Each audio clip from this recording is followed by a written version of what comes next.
Hello, good evening. This is our tennis serving lesson that is for ninth grade students. My goal is to teach tennis, the serve, to the students because tennis is a net game sport and it is incredibly important to start the match by serving.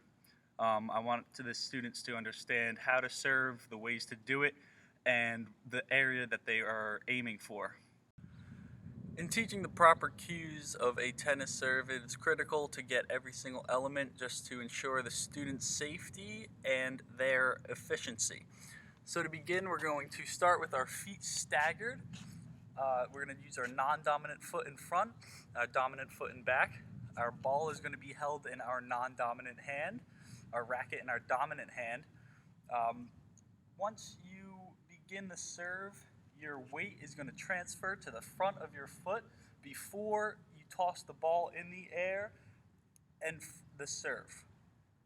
The way the racket's going to be, you're going to start in a back scratch position. The weight transfer is going to go to the front of the foot. You're going to throw the ball up in front of you about 1 foot, and you're going to follow through and transfer the weight back to the front foot. Just as a demonstration, here we go.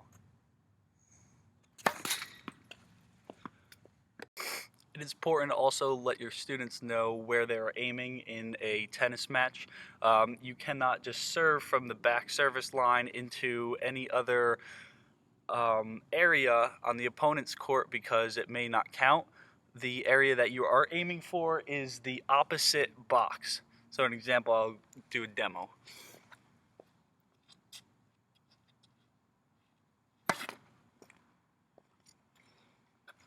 So I serve from the back left, and I was aiming for the front right box, and that would be considered in and a okay serve, a point for me. Some task progression you can add to a tennis serve. Since this is a ninth grade lesson, you can actually use this for any grade level. You want the students to kind of build the fundamentals of how the serve and the form should be. So for the first progressive task, I would have the students line up on the line next to one another. You need about 2 tennis courts. You will have each of them put their racket handle side on their toes, on their dominant foot, staggered. You're then going to have the students hold the tennis ball in their non-dominant hand and toss it up to themselves, aiming for the center of the racket, just like so. If it doesn't hit the center of the racket, then that means that their throw is either too far, too high, too wide.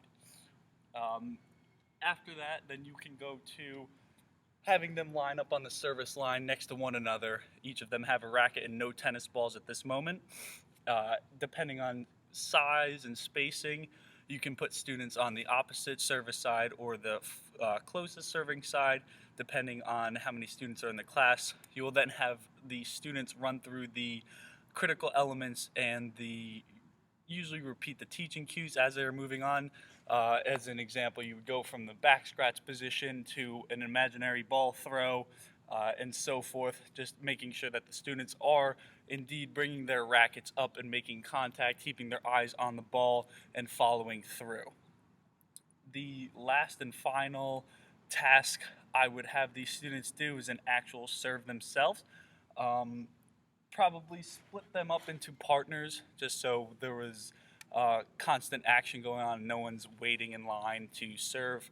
You would have one student start with the ball on their service box, another student waiting on the receiving side in their box, and have the students practice their serves, focusing more on the technique and not so much power. Students tend to take power in the wrong manner and try and hit the ball too hard and it loses control.